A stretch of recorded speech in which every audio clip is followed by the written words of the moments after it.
Hey, Manifester. I'm Jacqueline Johnston, the creator of Manifest It and the author of the best-selling books, Don't Feel Stuck. Do you want to know how to manifest faster? Join us because we're about to tell you just how we like to do it.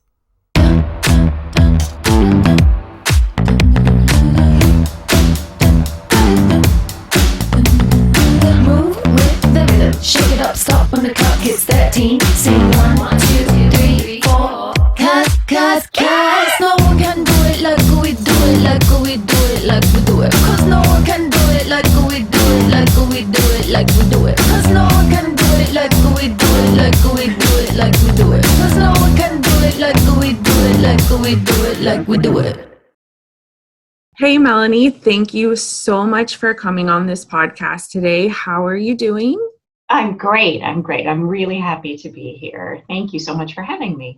I noticed we kind of met each other through Instagram, and you have a business that is called Impact Coaching and Wellness. I just love you so much, Melanie, and I would like to know a little bit more about your business, how you developed it, how you got to this point, and who's it for, and what's your mission? Such great questions. And I love you too. I'm so excited that I met you. I have been coaching for probably 30 years. I started out in Connecticut. I was a teacher. I had my own studio where I taught dance and voice and drama, and which is my background. I went to Carnegie Mellon for musical theater. So I started in the business as an actor, and then, of course, it's one of the most difficult businesses that you can be in. So I became a teacher. After doing that for a little while, I kind of changed my life and did something that was huge. I made the move to Orlando, Florida. And again, I started in the business down here as an actor and a performer, and somehow was brought back into coaching and teaching. I spent a lot of time in private lessons with young hopefuls, young actors and artists that needed help on their auditions and whatever they needed. What ended up happening was I would spend a lot of time coaching the whole person. So even though they would come to me and need help with a song, I would end up spending a lot of time while we were developing their audition repertoire or their singing and abilities. We would talk about themselves and what was holding them back and what they were afraid of and why they didn't think they were good enough. So over many years, maybe 10 years of doing that, I decided to really focus on my coaching and leave everything else behind. So I became certified in Reiki. I took a course in neurolinguistic programming so I can really understand the way people are behaving. So with the pandemic, I kind of revamped my whole business. It used to be impact dance and drama programs, and I put programs into schools. But with the pandemic, we all kind of went inside, didn't we? And tried to figure out what we wanted in our lives and what was important. Mm-hmm. So that's when I did all the courses and kind of developed myself. And then I morphed and I changed into impact coaching and wellness. How we met was on Instagram. I started this page, and it really was just kind of quotes for me. And then it became doing little artsy things. So my page over the last 6 months has morphed into kind of my art therapy, me putting up a post a day that I'm talking to myself, but I'm talking to everybody else. And it's become a joy for me, a love to create these posts every day. And then also bring that wisdom to my clients. But yours is different because you do bring in the artistry, and it's different because it's not the typical template artistry, such as software programs that a lot of people use. Like I use Canva, but yours is different because yours is really unique to your artistry of what you create. And I was so drawn to it because it's so unique. You are a bright spot in the world that so many people really truly need in their life. even if it is just a little reminder each day via a quote, you really do impact a lot of people. And I'm so glad that your business includes impacting in the title, because a lot of people leave comments under your quoted posts. I want to know, since you coach the whole person, who are the type of people, souls, clients that you tend to work with? The reason that I named my business Impact in 1993 when I started was because I remember every single teacher that I've ever had and the positive and the negative impact that they had on my life. And we as teachers and coaches and mentors have so much power.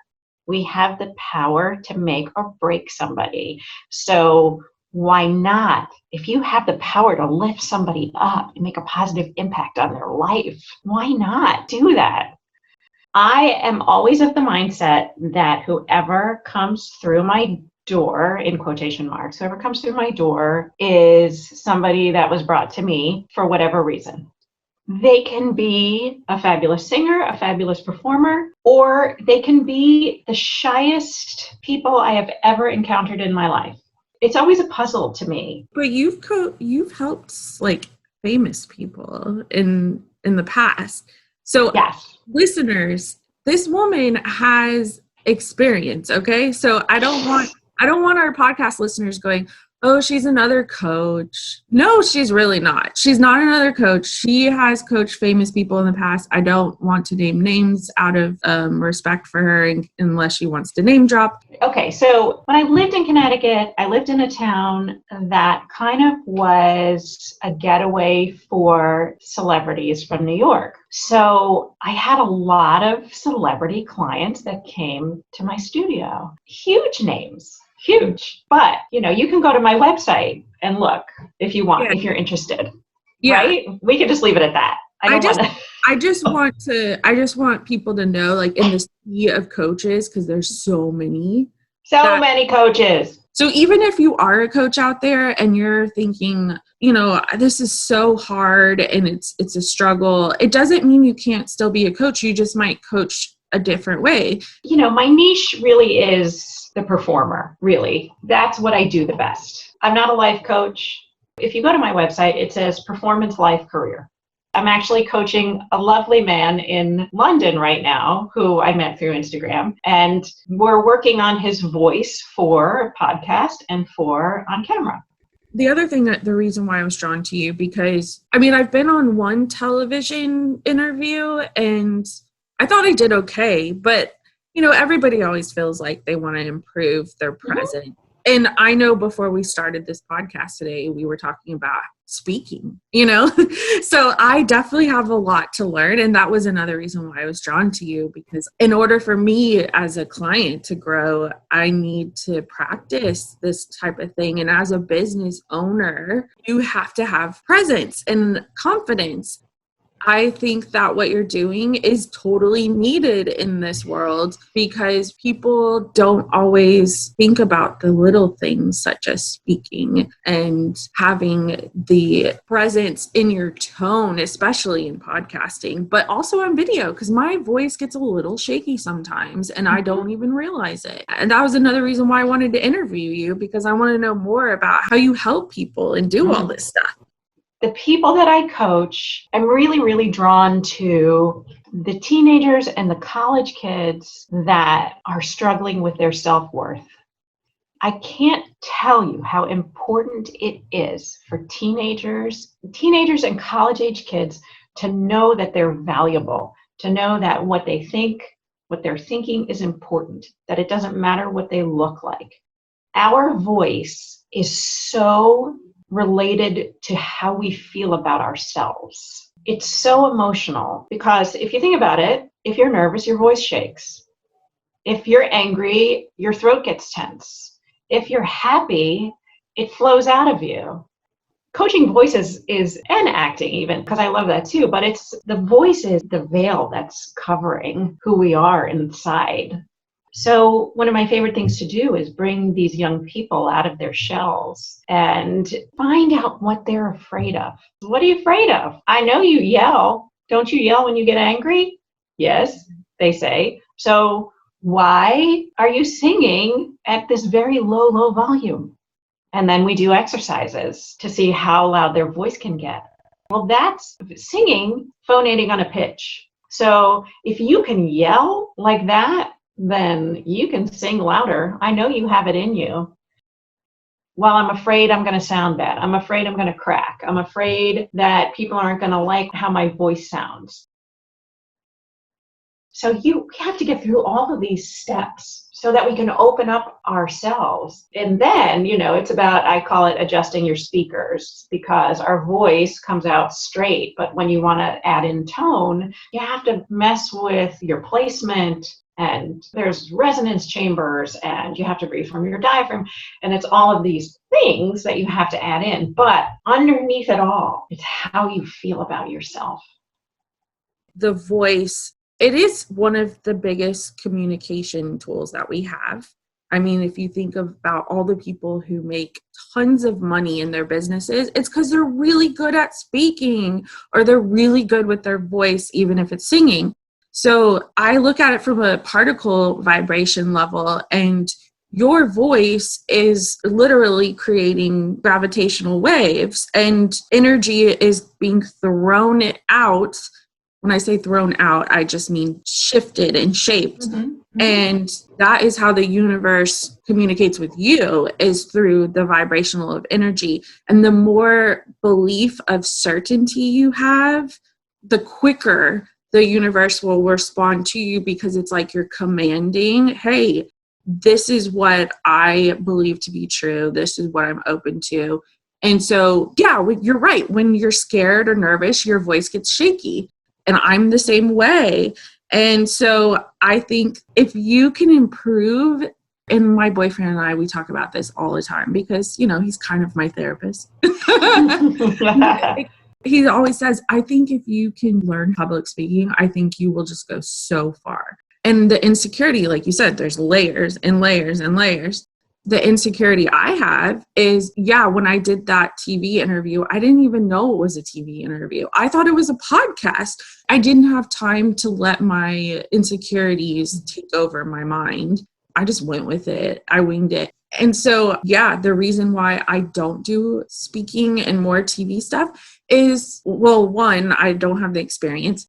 And two, I'm nervous that people are going to look at my weight and be like, oh my God, she's fat. She's not going to make it. Because I've had PR guys in the Hollywood industry, even though I don't want to be in Hollywood, I've had PR people say, well, you need to lose 200 pounds if you're going to. And I'm like, well, what about, so-and-so in the industry who's on a humongous TV program, and and then and then the one guy, I'm not going to say who he is, but he told me one time on a social media, he said, well, you need to lose a ton of weight. Otherwise the industry doesn't care about you. And I said, but that's weird, because you're standing with your client in the profile picture, and she's really overweight and she's made tons of money. And I said, and also, she went to jail for tax evasion. So this kind of shows what kind of person you are and what kind of person your clients are. And I was like, I want nothing to do with you, dude. I was like, you need to look in the mirror when you're speaking to other people, telling them how they need to improve themselves. And he never responded. So I was like, all right, I guess I got my message across. I don't know. But that is an insecurity, is people are scared of what others are going to think of them. And while I don't care what people think of me on an intellectual level, I do still have insecurities about my weight. And I've lost like 15 pounds in the last few months, but it's because I'm trying to get healthier, and I still feel insecure. And so I haven't done the speaking practices or coaching or any of that stuff. And so you really hit me right on the head, the nail on the head, when you explain this. And you're right, it's super important to have confidence in everything that you do. And the voice is one of the biggest.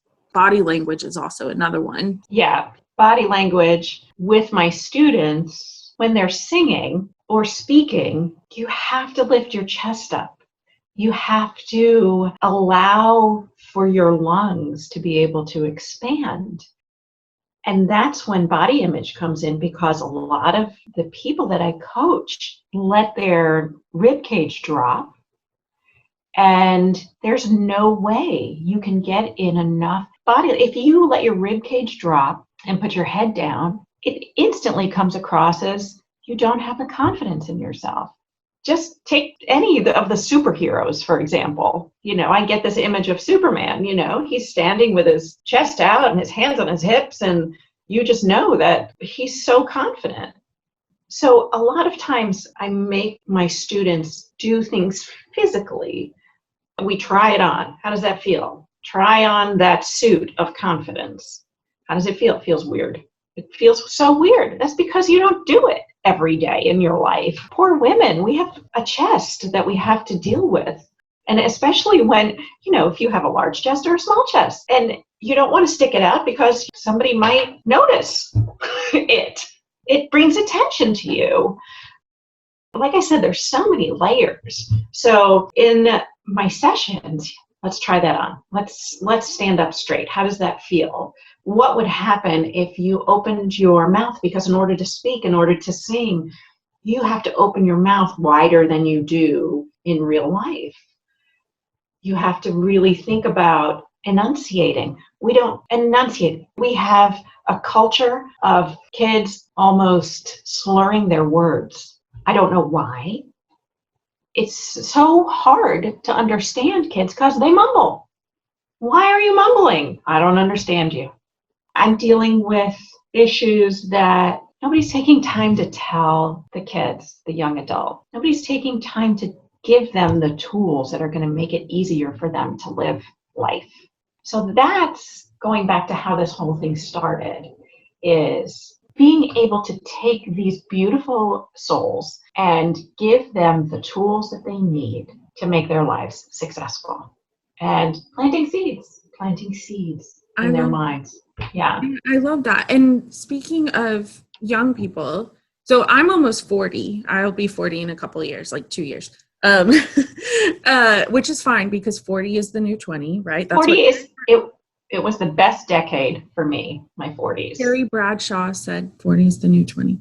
So, yes. But when you think about when you were just out of the college, graduating college and getting into the world, and now you think about where you are now, most of my audience are female, and they're in their ages between, according to Instagram Insights, which is how we base our life on. Right. Yeah. And I also have Google Insights too, but generally they're in their early 20s until they're 34-ish, 35-ish.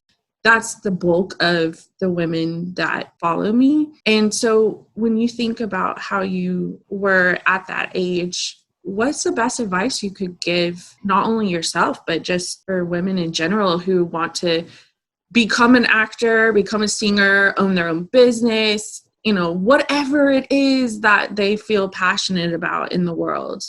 What's the best advice? When I got out of college, I truly expected to sign the rich and famous contract. We were all brought to New York. We got agents. We stepped out of college onto a level that was above and beyond other actors that were coming to New York at the time. Nobody ever told us how brutal the industry was. And we could do a podcast simply on how disheartening and brutal, and for an industry that's so revered and looked up to, the people in it. I'm speaking for myself. The people I know in Hollywood, I'm not going to say their name because I respect their privacy, but the things they've had to deal with to get where they are, there's a lot of monsters in Hollywood. It is. So I'm speaking for myself, but yeah. And not to mention that if you forget getting involved in television and movies, but Broadway, you barely make enough to live in the city. So, and I always remind my clients that are interested in the fame and fortune that 1% of all actors are working, and 1% of that 1% are actually making it. So, but I always am of the mindset, who am I to take your dreams away? when I was in New York City and struggling, and nobody ever told me that I was good enough because of who I was, that I was unique, that I was talented because of who I am, that I didn't need to compare myself to anybody. Nobody told me that. One of my favorite stories to tell is I was auditioning for a show called The Will Rogers Follies, which was on Broadway in the 90s. And I was at the Palace Theater on the stage with every other dancer in New York City. And I stood on that stage, and it was a callback, and I looked around me, and the girl next to me was 2 inches taller than me. The girl on the other side had longer legs than me. The girl on the other side had the most gorgeous red hair. The girl on the other side had bigger boobs than I had. I got to the point where my dance audition was terrible because I took myself out before I even started because I was comparing myself to everybody else. We always hear that as a business owner, that we're not supposed to compare ourselves to anybody, but we're human beings, and it's part of course. I hate it when people say, don't worry about vanity metrics when you're owning your own business. And I'm like, but everybody cares about vanity metrics. Mm-hmm. When someone follows you, it's because they want to see how many followers you have versus how many you're following. And then the reason for that is because Instagram and Facebook, thank you, Mark Zuckerberg, and that's sarcasm. I'm still mad for some other. But it's because they set it up that way. The algorithm is set up to where the more followers you have, the more you're able to get free exposure. And it's like we don't have a choice to a certain extent, but to play the stupid game that Zuckerberg has set up. Can I just tell you, in the last couple of days, I mean, I'm at like 1,700 followers for somebody that just started in August. I'm proud of that because I do it the right way. But I have watched my followers. I was at 1,798. Then it dropped down to 1,788. Then it went up to 1,790. Then it went down to 1,785. And I was like, for God's sakes, am I ever going to get to 1,800? And I'm cracking myself up because I don't know what to do anymore. Do I follow people back? Do I unfollow them? Do I? Yeah. But it's like we don't have a choice but to play those stupid games if we want to get free marketing, right?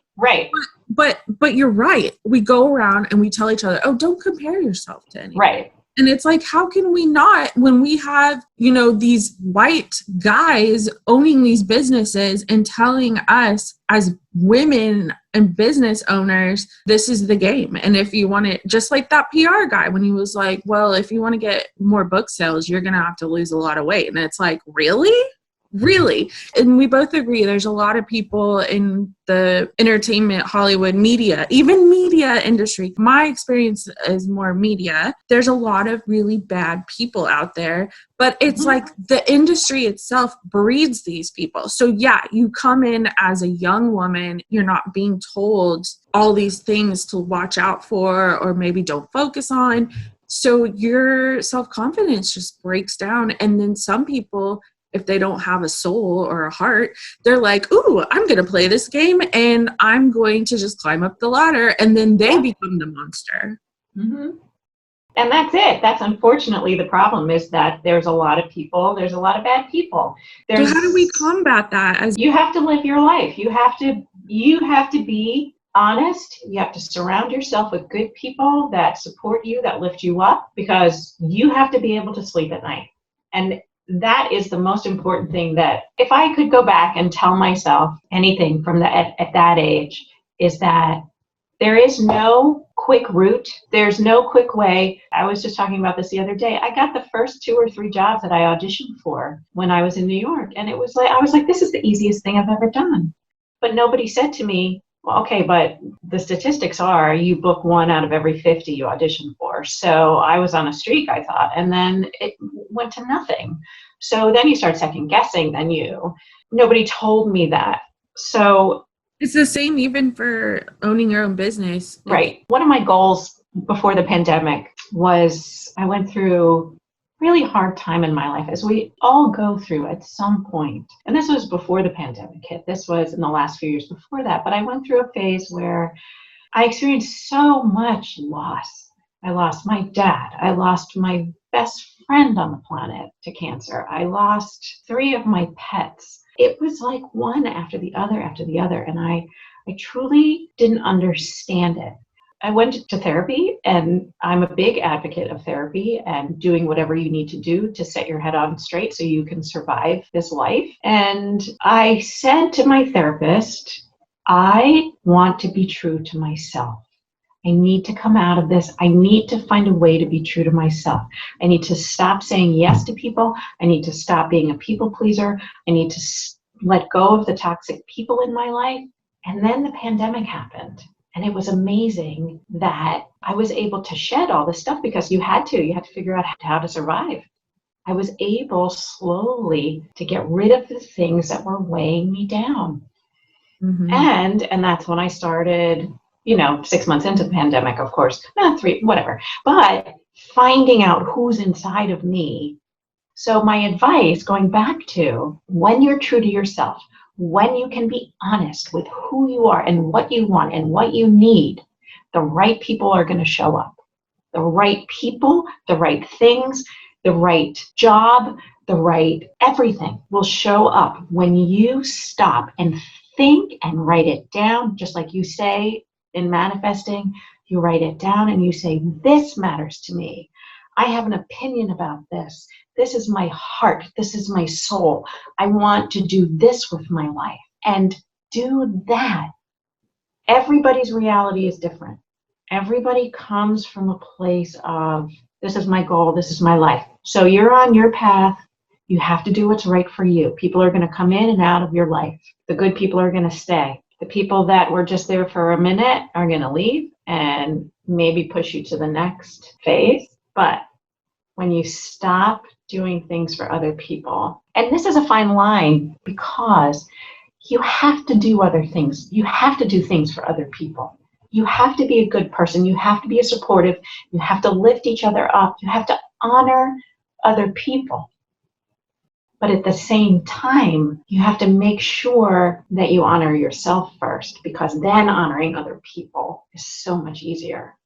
Yeah, because it's how you treat yourself is how other people will treat you, because you set a precedence. Right. I think back to that time in my life when I had so much promise. I had so much potential. Mind you that after I was in New York and I moved back home to Connecticut, I started my own business at 23. And people thought, they were like, what are you doing? You're starting your own business? Why? And I had no fear. I was like, I can do this. And I've been in business for myself ever since, and riding the roller coaster of being self-employed. I look back to the young adult that had dreams of signing that rich and famous contract and wish that I had somebody like me in her life. So that's what I try to be to my clients, the teacher that I wished I had, the coach that I wished I had, so that I can say, okay, you want to do this. These are the steps you need to take. It's not going to happen unless you want it. I can't make you do it. You have to want it. It's amazing to see what happens with positive reinforcement, with love, with kindness, with listening, with understanding, because I was there, because I understand what they're going through, because I've been through so much. So that's allowed me to be, I'm not a 23-year-old that's become a life coach. I'm 52. I shouldn't have said that. You look amazing, by the way. Thank you. I have to know, what is your skincare routine? I started taking collagen supplements, and I've noticed my nails got so much stronger. Really? I might have to do that then. I don't take any collagen. And my joints got better because, I'm getting to that age now where my joints are achy. And I noticed that my joints started feeling a little better. the little bumps went away on my skin. Oh, very good. And like I touch my skin and it just like bounces back on its own. And I keep thinking of that commercial with Kerry Washington, and I don't know what the product is. I have no clue what the product is, but I think her and she's like, it just bounces back. And I'm like, Kerry Washington, this is how I feel when I touch my skin. Like it just bounces back. Nice. Yeah. And well, I just want to know, because your skin is gorgeous. I drink a ton of water. I exercise for the most part. I eat well. I use Aveeno to wash my face. And I've tried expensive stuff.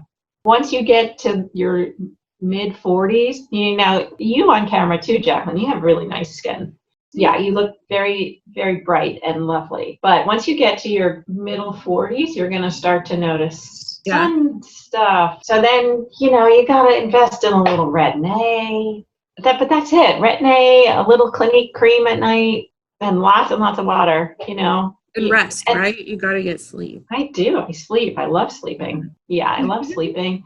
You never think you're going to get to the point where, oh, crap, I got this line in between my forehead that makes me look so worry lines, or the smile lines. But I also smile a lot, I think that works the muscles in your cheeks. Oh, so, yeah. Laughter is one of the best medicines. And absolutely. Absolutely. And it's only free if you allow yourself to do it. If you don't allow yourself to laugh, then it's not free. It's genes too. My mom and dad my mom had beautiful skin. My dad was they were both very young looking. Yeah, my mom's young looking. I agree. I think genes also play a part of it. My mom's in her early 60s, but she looks like she's in her early to mid 50s. Yeah. Yeah. And she doesn't think she looks great, but no, she's still pretty. She's very pretty. Yeah. But that's what happens when we age. We have to mourn the loss of, remember when I had my skin looked like that, or my eyebrows were fuller, or I didn't have wrinkles on my head, or I remember when my boobs were like actually pointing up. Right. Right. Or the stretch marks that you get on your legs, and all of a sudden you're like, what? Where did that come from? Why is there stretch marks there? So it's just hard what we have to go through, especially as women. We could talk about menopause, where that's a whole other thing. But your listeners are not in the menopause age group, so that is a good thing. It's a good thing. I remember being in my early 20s. I used to be really pretty. Like I'm not going to lie. You're so beautiful. Stop it. Well, I mean, I'm talking about when I was like 19, Of course, we're all gorgeous when we're 19. Yeah. And I just remember being super insecure at that age. And I'm way more secure now. But over the years of feeling insecure, I protected myself, and I put it in air quotations, because of the bad guys out there, the bad men. And one way I protected myself was to allow myself to gain weight. Another one was I have an autoimmune disorder, and it took until I was like 18 for them to figure out, okay, we're going to put you on this medication to keep you from getting so sick all the time. Because I was underweight for a lot of my life. Do you have a thyroid problem? I was born with angioedema, which is like, the best way to put that is like your body thinks your body's a foreign object, so it's constantly fighting itself. So it's like your blood cells are autoimmune, right? Yeah. So I was always sick. So part of it was medicine, but the bulk of my weight gain was I was depressed. I totally did not love myself. And I just was like, I'm just going to gain weight, and then guys won't even hit on me anymore, and I don't have to worry about it. And while at the time I thought that was the regimen, it weeded out certain bad guys, but it didn't weed out all of the crazies. Now I'm at this point where I'm like, I'm tired of being overweight, and I just want to get healthier. And I don't want to be 19 body size again. I just want to be healthier and feel at my best at the age that I am. And I love to sleep, but I didn't realize that it was a big component, and how your energy levels. I have a full-time job and I have my business because I work with physicists. And so I just didn't realize how much the little things that we take for granted in life really help you.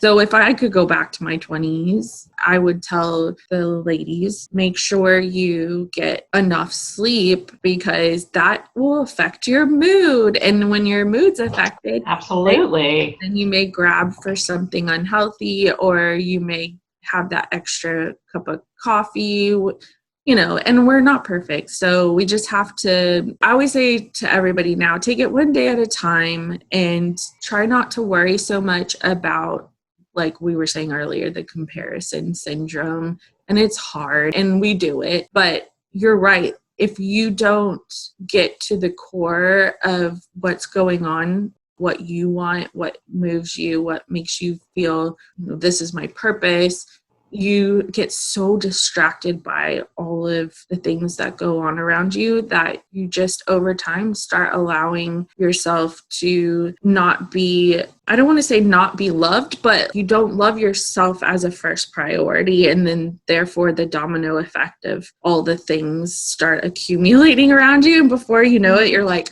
oh my gosh, I've gained 20 pounds. How did this happen? Or how did, something in your life that you really loved and maybe you lost it because you just didn't realize all the stuff that was going on in the meantime because you weren't staying true to your soul and your soul connection. And so, yeah, you're completely right. Over the years, what was your biggest mistake as a business owner and on your journey that you at the time didn't understand why it was happening or what was the lesson? And what did you learn? And how long did it take for you to overcome it?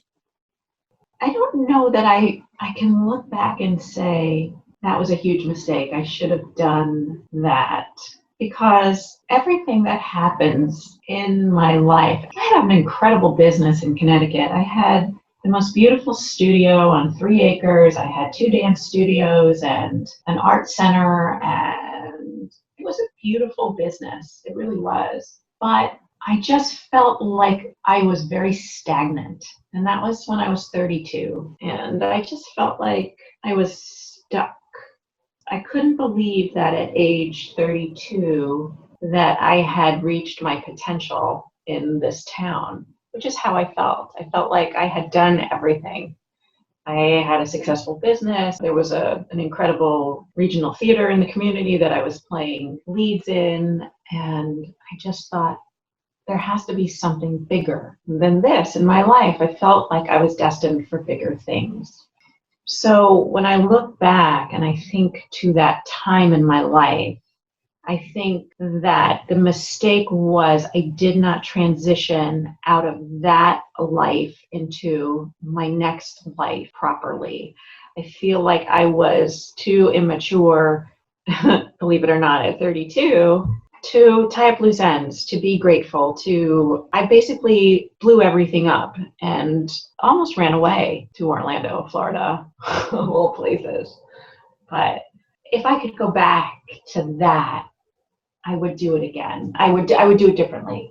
I wish that I had kept that business, but there was no way. There was no, everything that happened had to happen in order for me to get to here. And that's the odd thing about life that you kind of have to wrap your head around. Things happen in your life and you have to go with it.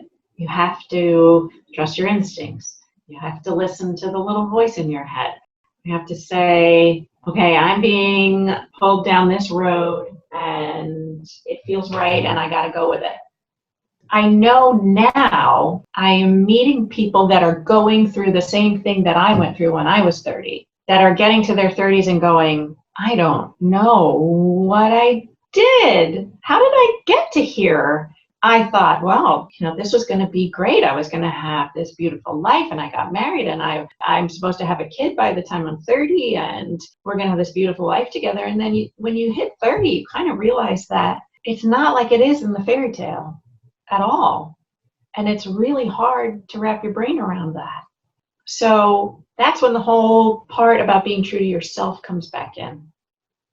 And that's what I was doing at 32, was I was finding my voice and I was being true to myself. And the people that were in my life at that point didn't know that person. And so everybody thought I was crazy.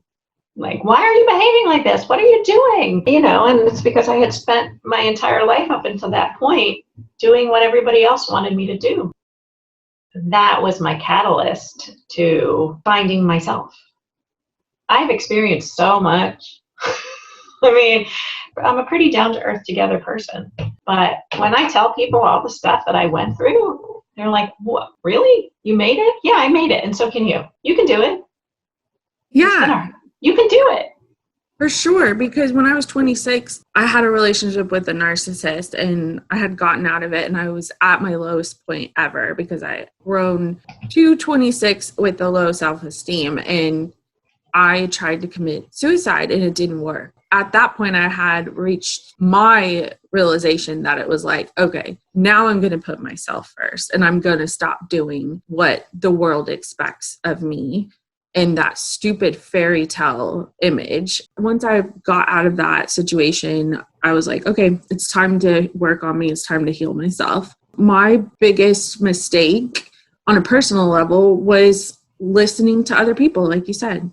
If we could go back and tell ourselves in our 20s, don't let other people's expectations dictate your path of success. Because, like you said, when you stay true to your soul, then opportunities open up for you that are meant for you. And that doesn't mean that they're less successful. It's just a different route. And you still can get to the level you want. Did I think that in 2017 I was going to be where I am today?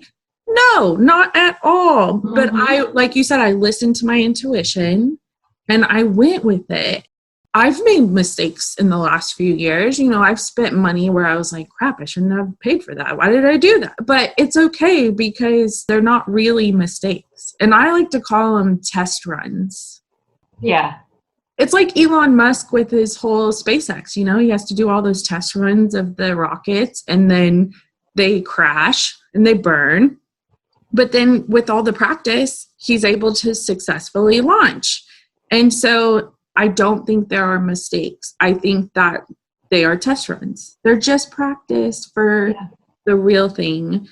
Speaking of all this practice, what is the proudest thing you can say about you as being a business owner, your career journey? Like, what are some of the most proudest moments you have of yourself? I think being able to support myself is, in the past, has been very empowering. Being able to trust that the money is coming, and it's coming as a business owner. And when you're self-employed, you don't have a steady paycheck. So you kind of have to trust the universe that the money's going to be there and your bills are going to be paid. And I think the proudest moment, though, is to watch the impact that I've had on my students. The kids that I have taught from the time I was in my 20s that are now in their 30s and they have kids. The kids that I started here when I moved here 20 years ago that are now graduating from college. And the best thing is that I have relationships with so many of them. It's really, really rewarding to see them succeed or have them come back and say, remember when you told me that? Or for them just to send me a note and just say, hey, I was thinking about you, or I miss you, or hope you're doing well. I think that's one of the greatest rewards of being a teacher or a mentor. And that was my goal when I started, was to have an impact. So I continue to be so very proud of all of my clients. I love seeing their wins. They still come back, or even though they're not my clients anymore, they'll throw me a question or something. But yeah, that's really pretty cool. Very, very cool. I love it when the readers, they come, they send me emails and they're like, oh my gosh, I manifested this. And there is nothing greater for me than for someone to send me a message and say, I did this. I manifested this. It's just the most rewarding feeling to be able to help somebody and they get what they want and they're able to celebrate. They feel better about themselves. They're able to celebrate just the forward progress that they make in their life, whatever their goals are. Yeah, there's no other experience than having that person come back and say, hey, just so you know, I appreciate your help in such and such. How can people reach you? I know that on Instagram. Yeah, so my website is my name, www.melanieveazey.com. And my Instagram handle is Impact Coaching and Wellness. But you can get in touch with me on my website, send me a message. Like I said, I'm coaching right now internationally via Zoom, and I do have my practice here in Florida. But especially if you're out there and you're in another state or another country, I can certainly help you with your voice, with your on-camera presence, with just making you more confident with yourself and finding out who you are in this world, as we all are trying to do. I love it. Yeah, I'm going to put your website and your Instagram handle in the description of this podcast episode. I'm so excited because, again, you know, I was attracted to you because of my own needs. Because we all need our own coaches, right? I mean, coaches have coaches. Yes. Therapists have therapists, for real. I'm not joking. Yes. My friends who are therapists, they're like, I have a therapist. I mean, really, everything is interconnected in the world. And so if you are wanting to work on your presence with your business in terms of how you come across to people, or if you're a singer and you want to work on your voice, anything and everything that has to do with your, quote, stage presence, even though stage, it can be anything. It can be stage online. Of life. Stage of life. Yeah, it can be online. It could be on an actual stage. It could be metaphorically.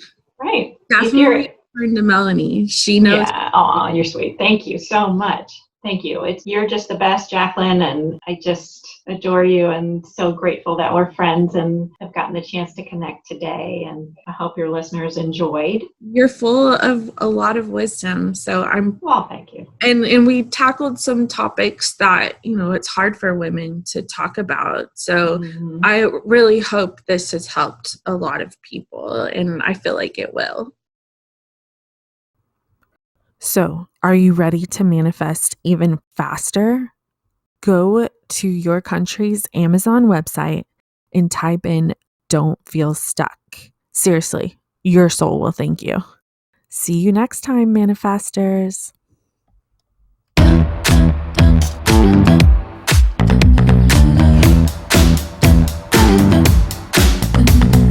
Move with the rhythm, shake it up, stop when the clock hits 13. Sing 1, 2, 3, 4. Cause no one can do it like we do it, like we do it, like we do it. Cause no one can do it like we do it, like we do it, like we do it. Cause no one can do it like we do it, like we do it, like we do it. Cause no one can do it like we do it, like we do it, like we do it.